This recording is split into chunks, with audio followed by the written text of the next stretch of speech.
time you were awake. So, welcome back.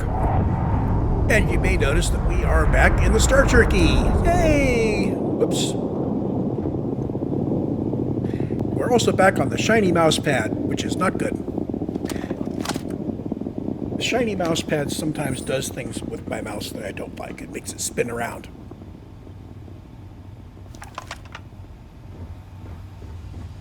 So, those of you who have been watching may recognize this, the module and this little view from the front of the captain's quarters.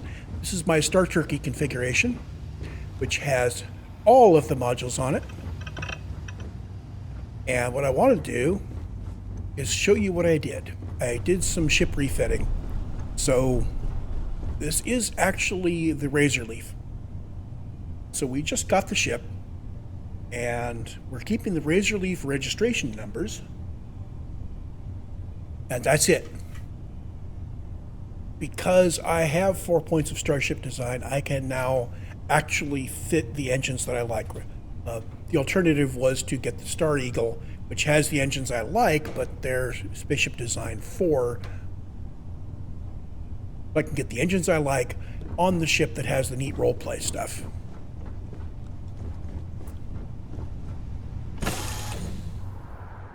So now is a good time for me to... almost enough to make you forget about those living down in the well. Yes, thank you, Andreja.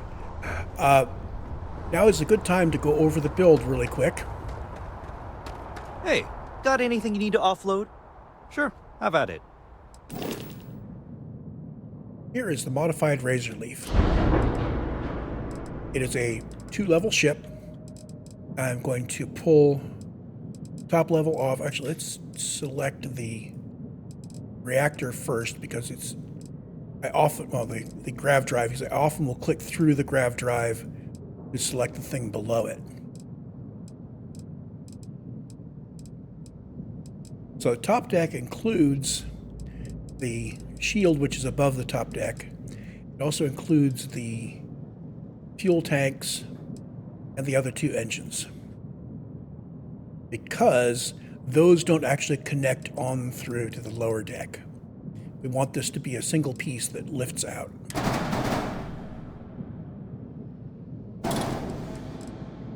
So now you can see the upper deck and the lower deck of the Star Turkey configuration. And this is nice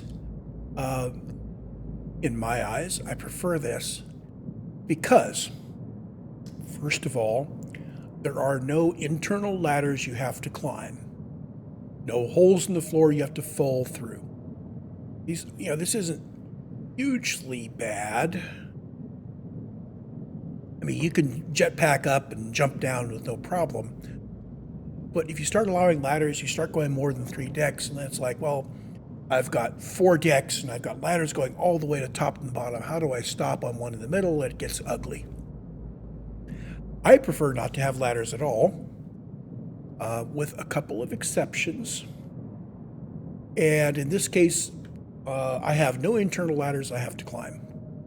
I have every variant of the hab module out there. Every variant of the 2x1 hab module. So we've got all 10 of them. We have a ship where we can place our favorite reactors and grav drives and engines and switch them out without too much problem. Some engines are going to be a bit tricky to mount. They might require you, for instance, to fiddle around with the Nova cowlings and maybe move them up. If you have an engine that has to mount on a side mount like that, you might put a cowling here like this and then mount the engines on the surface. In that case, you might reverse it. Anyway, either here or there. If you want to mount a funky engine, you just fiddle around in this back section. You want to mount different weapons, you fiddle around in this little front section here, or you put turrets on top of these guys. So what parts do we use? Well, let's go over the parts really quick. I am going to change the order that I'm presenting these in just a little.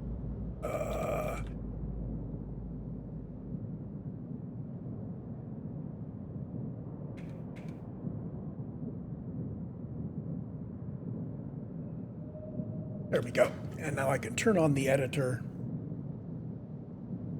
And yes. So, step 1 of this build, well, step 0 is acquire the Razorleaf. I like using the Razorleaf because sometimes you're flying around, you get jumped by a bunch of pirates. Someone will say, "Oh no, it's the Mantis, let us run." Now, we aren't scared because this ship is, I haven't made it the best ship in the world, but we can basically plow through pirates like crazy, especially since we're playing on easy. Yeah, don't at me. Even though pirates are no problem to us in this playthrough, it's really nice that some of them will turn tail and run. There's a little bit of psychological warfare going on because of the name of the ship. I like using the ship for that name. Second step is you head to Sol system, and around Saturn, its moon Titan, there's a settlement on it called New Homestead. We want some Nova Galactic parts, and those are the unique parts for the manufacturer. And the Nova Galactic Star Yard is defunct. I mean, we've already visited as a quest thing. It's dead and gone. There's nobody there but pirates. It's a great place to go to kill things and loot, but you're not going to buy any Starship modules there. New Homestead, however, has a number of these guys tucked away, so you can go buy the unique parts for Nova Galactic at New Homestead. And we do. So the parts we're going to buy, we need to buy the Cabot C3 bridge, which is a very spacious bridge. It's 2 long by 3 wide by 2 tall, and it's got some actual stairs. Yes, love going up and down stairs rather than up and down ladders. And it connects to modules in the middle. You've also got hard points on the side, so you could flip things on there. But mainly you go in and out through doors in the center aft of the bridge. So you buy yourself a bridge, and then you buy yourself some 4 cross passages. These guys, they're habs. They're under the hab menu. Probably at the bottom. They count as habs because they're habitable space. They have a door to the port and a door to the starboard. They force those doors on whatever modules they're on. So the little lottery that you have when you build a ship of, oh, I'm going to put a hab module in, I don't know which, I don't know where the doors are going to be. Not a problem, because these will force doors. So when you build something like this, if there's going to be this module and it's going to have an opening here to this module opening here, you're not going to have a blind wall here because there happens to be another path to that module.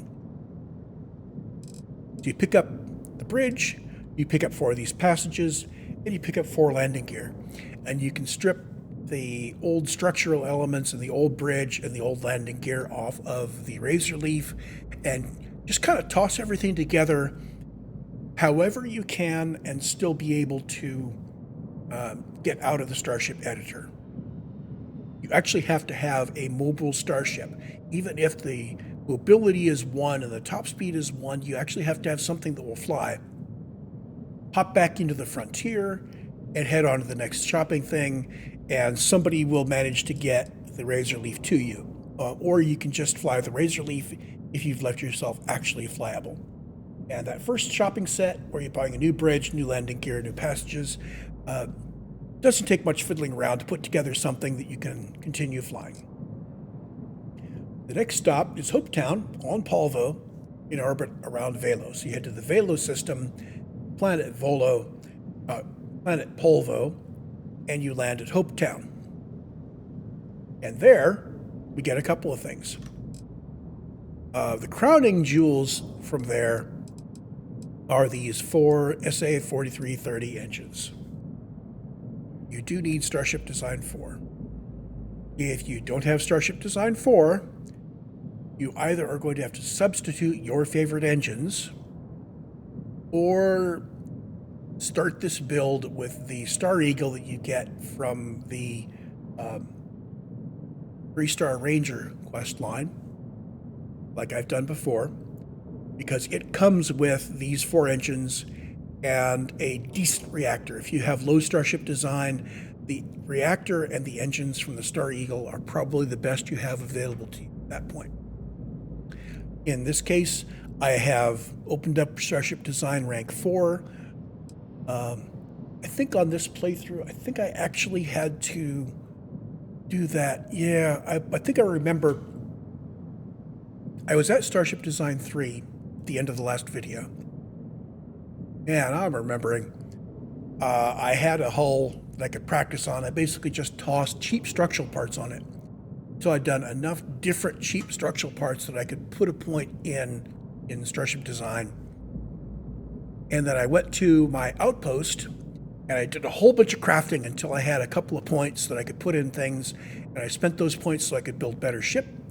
And then I sold everything I crafted so that I could afford to buy things. You notice there, after this build, I have 150,000 credits. I think I had 200 and some thousand credits going into the build. So this ain't a cheap build. The engines were like 35 or 40,000 credits for the whole set, I think, maybe more. I no longer have my pricing information written down. But yeah, expect to spend a whole bunch of money and start with Starship Design 4 if you want to build the same as this. I'm at level 50 right now, in case that's the gating factor. That may be the gating factor on the particular reactor I chose. Anyway, so that's Hopetown. Oh, I covered the engines. The other things we need from Hopetown, we need these hab spines. We need 5 of them. We're going to use 2 of them here so that we don't end up with any ladders going upwards from the armory. Remember, I don't want any internal ladders, so the only thing I can put above this would be, well, hab spines, because I do want to be able to walk backwards and walk back out of here. So if I want to walk aft, I need a hab. The only habs that are not going to let the ladder come from below that I could find are these Hopetech hab spines. That's fine. These 2 floors, you'll notice, are laid out to avoid the ladders. Where we have habs above, we do not have anything below that can do a vertical ladder. So the other thing from here was the landing bay. I like the way the Hopetech landing bay fits with the Cabot Bridge. It has that same aesthetic. It seems to be a closer fit. Kind of like on the other bridges. If you get a bridge that's narrow, you want a landing bay that's narrower. This bridge is really flat and wide, and the opening of the Hope 4 landing bay is kind of flat and wide. It gives you a nice spacious feeling. So there it is. We've got the Hope 4 landing bay. We have the cab spines, and we have the engines. Our next stop is Aquila City. Now, you don't really need to go to Aquila City, but aesthetically, I wanted to pick up these Stroud cowlings because, check this out, Stroud cowling fits very nicely with these engines. And I even considered getting the paired Stroud cowling to go below, and then I realized that the Nova cowlings are going to basically hide this strip here anyway. That's why the fuel tanks are going under these cowlings. So you go to Aquila City and you pick up the Stroud cowlings because they're not available anywhere else that we're going to do this build. Finally, we head back to Alpha Centauri. We're going to do the final build. Now you'll notice that I am not using my outpost. That's because some of these parts aren't available on the outpost. I think it was the weapons that weren't available at the outpost, possibly other things. But I noticed if I tried to do the build at the outpost, I still had to go back to Alpha Centauri. I thought, as long as the bulk of the ship is going to be Nova Galactic, we'll do the bulk of the work at Alpha Centauri. So what do we do here? Well, pick up your bestest, most favorite reactor. In my case, it's the Spheromac DC-202, which gets me 33 power. There is a smaller Spheromac reactor, which gets you almost as much power, which I generally was using, but I noticed when I waited at level 50 that this was available. So this punches the power up even more. That's great. Pick your reactor. Just grab a really big one, but still Class A. We don't need to go Class B or Class C yet on this ship. Eventually we will, not yet. Once I have the ability to build turrets, I will probably convert this platform into a Class C ship, and then we'll go all out on Class C and basically put turrets all over the place so that we just land somewhere and bad guys just melt. Next thing to put in is the grav drive. Toss that behind the reactor. It can clip in on the sides of these guys. Your favorite grav drive, and work out how to connect it up if it's not got attachment points properly. You may end up having to flip the order of these guys.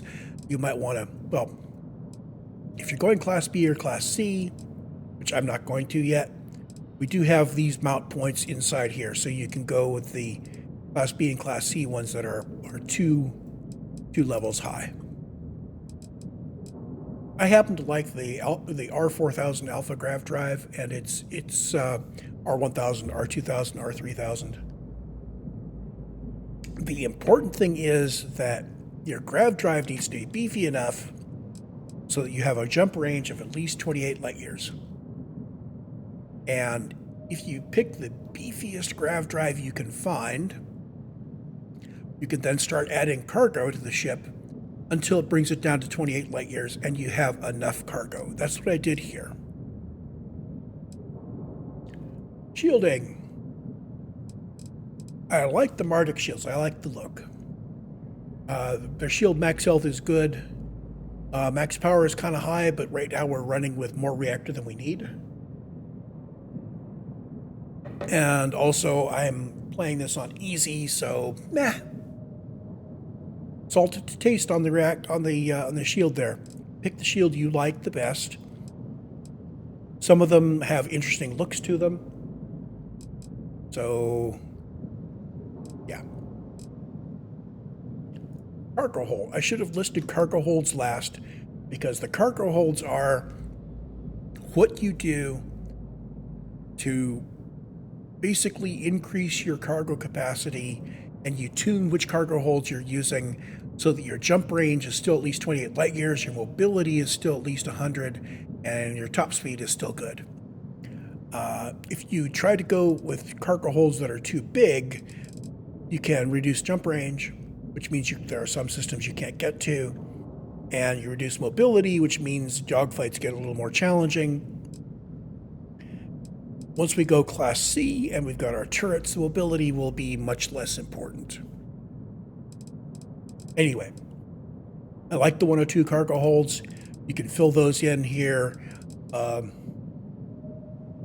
Probably should have...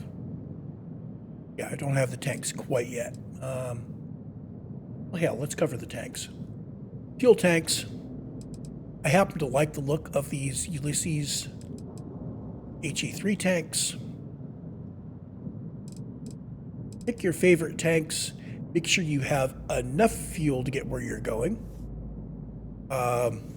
If you don't have enough fuel, it means that you need to do more jumps to get from one end of the galaxy to the other. And sometimes we are going to be going almost all the way across the settled systems. Bigger tanks mean maybe you can do that in 1 or 2 hops. And a too small tank means maybe you go 4 or 5 hops. I'm not counting hops you have to do because you haven't explored. I'm counting once you have it explored, how many hops does it take to get you back to New Atlantis when you're done? We'll have to make sure, but I believe 140 fuel is good for me. I'm willing to do multiple hops if I'm going all the way across the galaxy. 2 hops is fine. 4 hops is not fine. Beyond that, salt to taste. You may want to upgrade or downgrade the fuel tanks from time to time.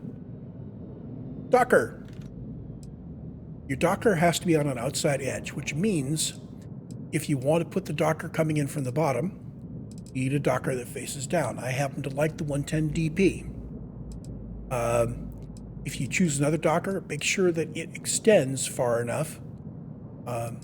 If you need it to extend, slimline may actually work here.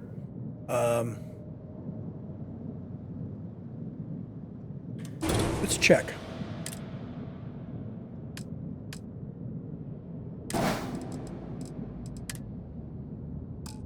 Okay, so with this configuration, apparently even a slim docker gets you far enough from below. So I guess the landing bay doesn't count as being too far out for the docker. You could use that docker. I happen to like the look of the 110 DP combined with the landing bay. It gives you kind of a little chunk of stuff pushing out the bottom of the ship to show where people go in and out of the ship. Covered the tanks. We're going to cover all the habs at once. I wanted to have one of each variant of the Nova hab. And there are 10 variants.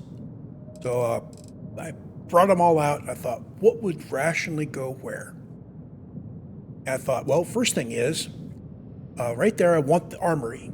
So whether you're heading out the docking bay onto a possibly hostile planetary surface, or if you're heading through the docker to a ship that you're boarding, the armory is right there with all your weapons and your armor. And in-game, I don't actually store weapons and armor. I may store spare suits that I'm not using in the mannequins to look good. But in-game, from a roleplay standpoint, you're in the armory, you can grab your weapons and you can go on through. The weakness is if somebody boards you through your docker, they're right there in your armory and you can't get to your weapons, and it sucks to be you, so don't get boarded. Now, off the armory to the starboard and port, we have the computer core and the control station. And if you need to have more crew stations, then I'm not averse to change the computer core to another control station. If you do that, though, you may find that your max crew is now limited by how many of these parts you have. So you notice that weapons and some engines, I think, weapons, engines, grav drive, and so on, may have a crew capacity on them. So you don't just need stations for crew to sit at, you need jobs for them to do. At this particular configuration, crew stations 4, we've got a max crew of 4. So we've got 2 crew stations up in the bridge, so we're already providing more crew stations than we need. Got plenty of passenger slots. I think I've got 7 crew stations in here. Hold on. Yeah, I've got 7 crew stations in here. So we don't actually need to convert this guy into a control station unless we want to go all the way to 8 crew. And remember, Sarah doesn't count. So there's control station and computer core. It's all on the bottom. So after this, I'm putting hab spines, and we are putting in all-in-ones. And if I were worried about traffic here through the armory, I could remove that hab spine. And we would still have connectivity all the way back to our all-in-one berth. And the other thing I might do in the middle here is put a Nova bracer, something structural.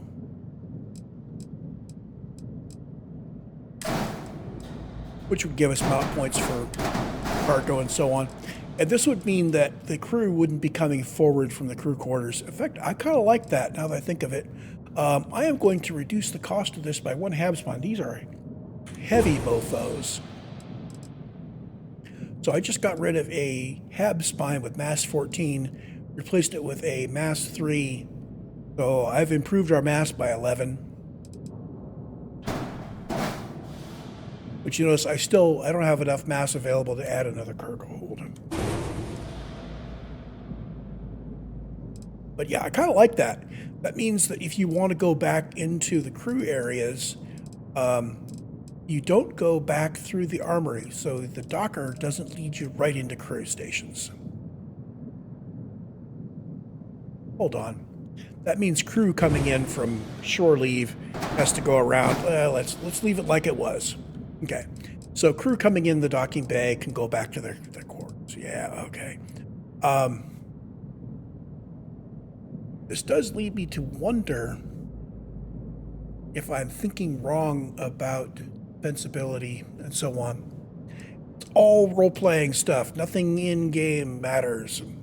You don't actually have pirates boarding your ship. We're good.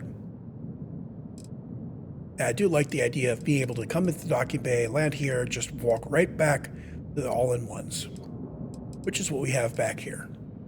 So we have the 3 different living arrangements. I fiddled around with what went where, and this arrangement I kind of like the best. These doors up front, especially this door here, in the all-in-one berth A, this knocks out 1 bed. The all-in-one A, if you were using the using your starting ship as the basis for this, then your starting module, the unique module for that ship goes here. My mind is going poof. What was the name of that ship again? Anyway, so its unique module would go here, and you would knock out the bed. You'd still get all of Barrett's cruft that he left in here. Top side. So the lower decks are really turning into crew territory. Armory, control stations, crew living quarters. Let's go upstairs. What have we got here? Captain's quarters. Yay! Captain's quarters and Captain's workshop. So we can walk over and we can tinker at the workshop. We can build stuff. We can upgrade our weapons. We can upgrade our spacesuit. We can build parts at the industrial machines. Port side, we've got a science lab and an infirmary. So the crew might come up to the infirmary and get treated for something. Science lab, we do our research there. Infirmary, we build our pharmaceuticals. Now, turns out that the science lab has a research and a pharmaceuticals machine. And the infirmary has not just a pharmaceuticals machine, but it also has a research. These are redundant modules in Nova Galactic. But I wanted one of each, so that's what we got.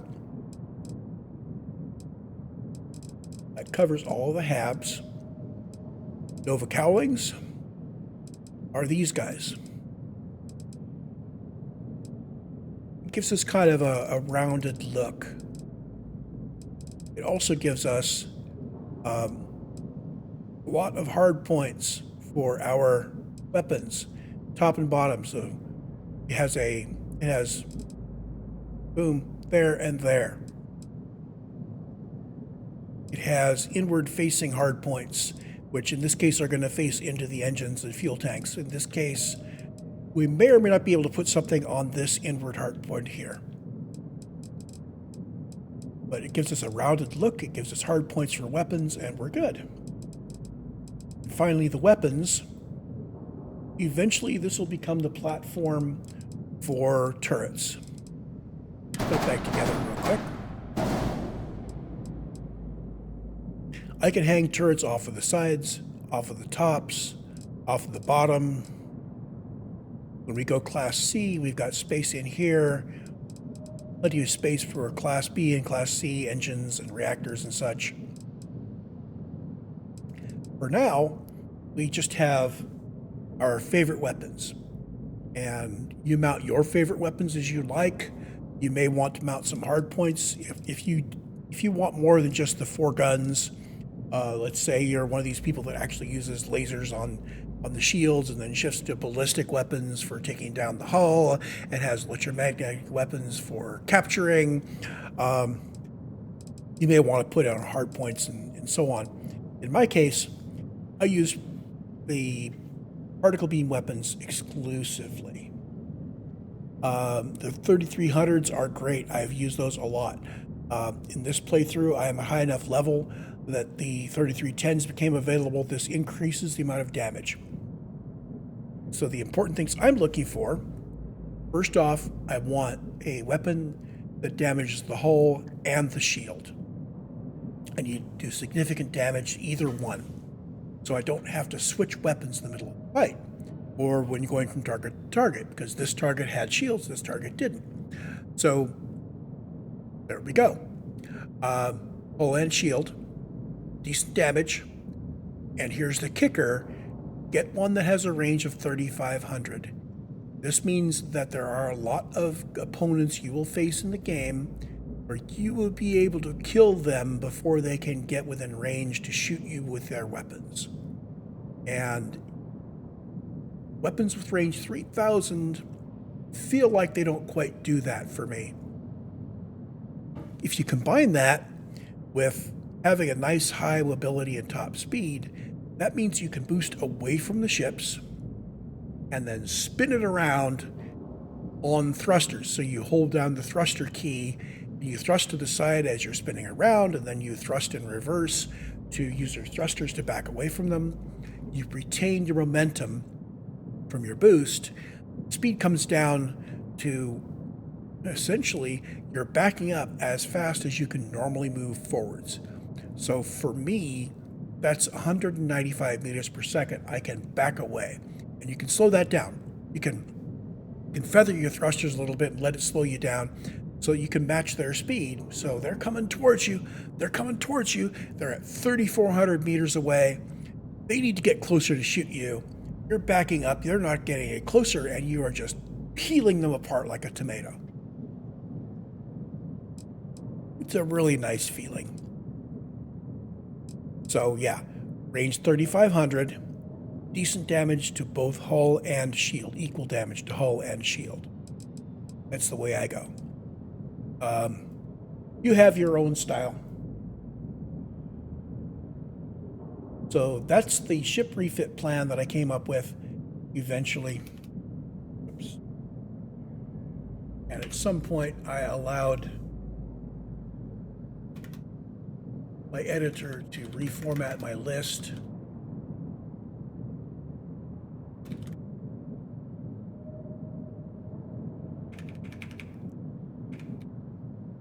I use Emacs. This is org mode. It's opinionated on how it formats lists. I could have made a table out of this. This actually started out as a table. I turned it into a list when I wanted to lay it out for visibility. Anyway, there we go. Let's turn off editor from the recording. I am going to not accept any changes I made. The easiest way to do that is just to grab any part and pull it away from the ship, and that will force an error. And then you can tab to go out and say cancel modification. And now you have not modified the ship. It hasn't put all of your loose stuff in your cargo hold. It hasn't closed all your doors.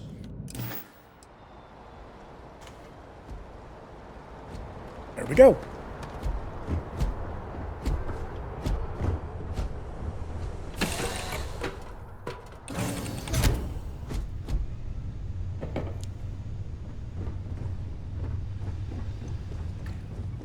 And this is below decks. Here's our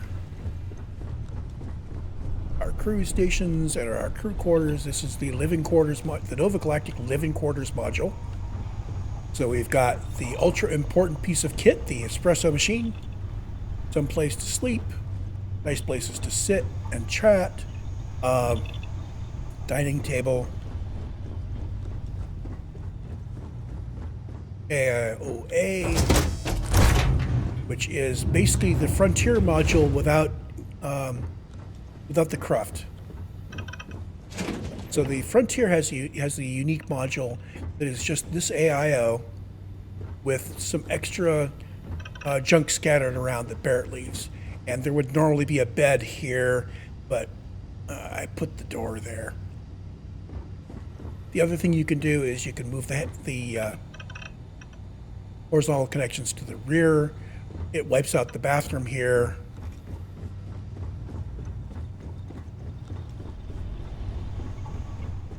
Wipes out the bed and bathroom here. I forgot what was going to be here. Anyway, it's worth experimenting with. Move your habs around a little bit to experiment with what's where. Hello This is there. the computer core with the computer Cora.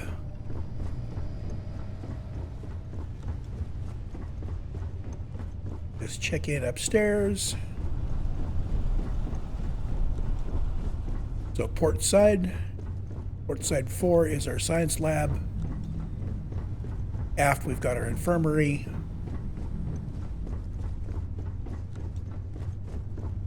And here is our workroom, industrial, weapon, and spacesuit workbenches. I tend to pile up junk in here, things like power cores, spare power cores I picked up. And back here are the captain's quarters, and I really wish I could put a sign on the captain's quarters to say no entry except by appointment. And then sitting here, poke something and say, please call a specific crew member. So if I want to, say, team up with Sam, I don't have to I have to run through the entire frickin' ship looking for Sam so I can tell, hey, let's go. Because your companions are going to just wander around the ship wherever they want to be. That's the ship.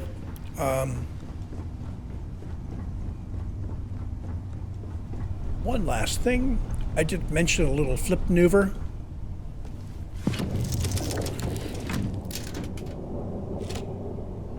At this point, I consider this maneuver to be fairly basic. Let's get up into space. Ready here.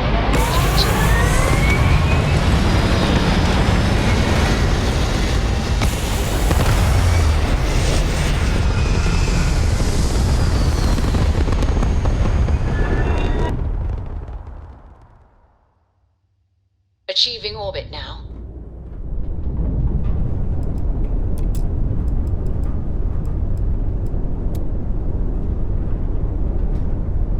I was wrong about one thing I said.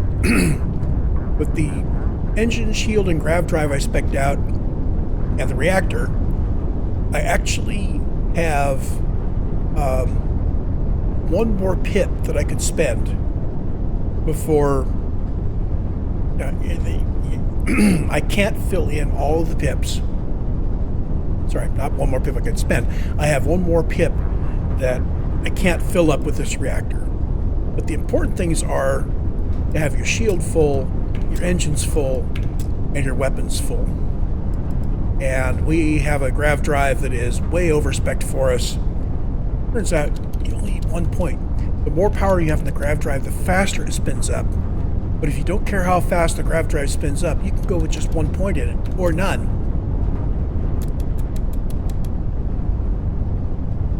What was I saying about that flip around thing? Well, we're going to boost, and then I'm going to use my thrusters to help me turn faster, and then I'm going to use reverse thrusters to maintain my momentum.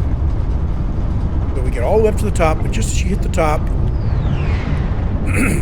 thrust to the right and turn until you're faced back at the bad guys. And as long as you're using your thrusters, you'll maintain your momentum. Let's make sure we're pointed away from everybody.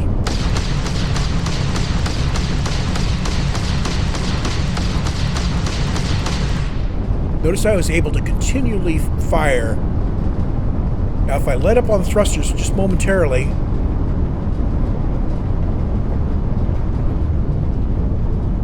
just let up on the space bar. Okay. I don't do this very often, but if you let up on the space bar and you reapply it, you slow down and you speed back up some.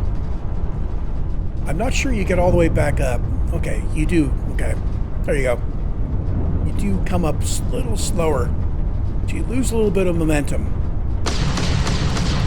So if you're pulling away from your enemies too much, you can use that to slow down a little bit.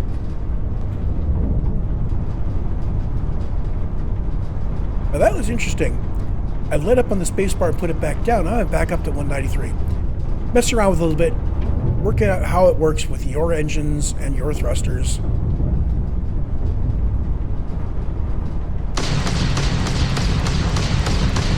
But see, you can keep that up all day. And if you're fighting someone with a top speed of 150,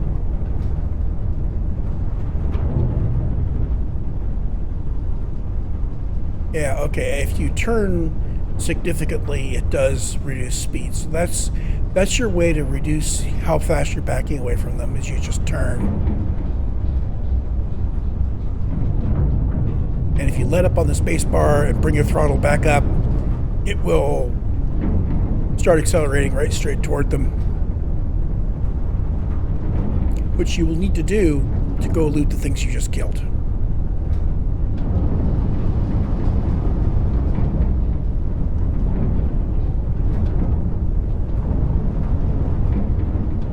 I am going to continue onward.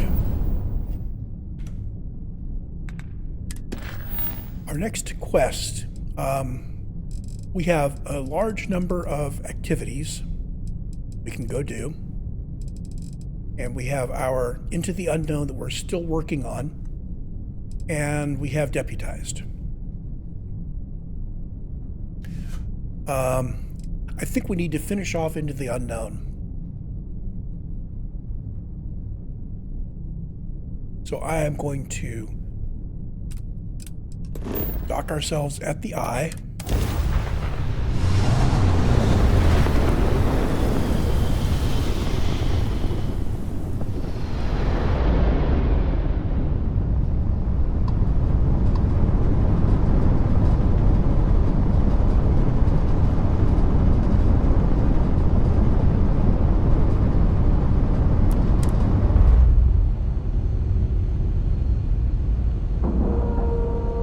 I like that, approaching the eye at 194 meters per second. Docking complete.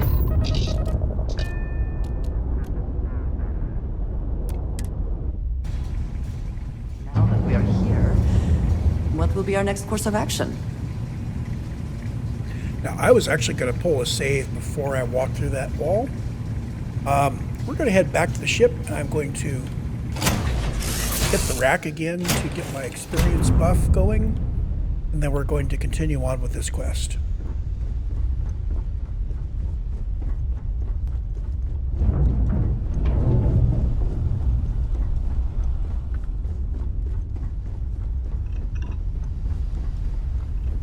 Alright, we'll see you in the next one where we actually pick up and continue playing the game instead of just looking around the ship. But that's been our look around the ship episode for now. I will talk to you soon.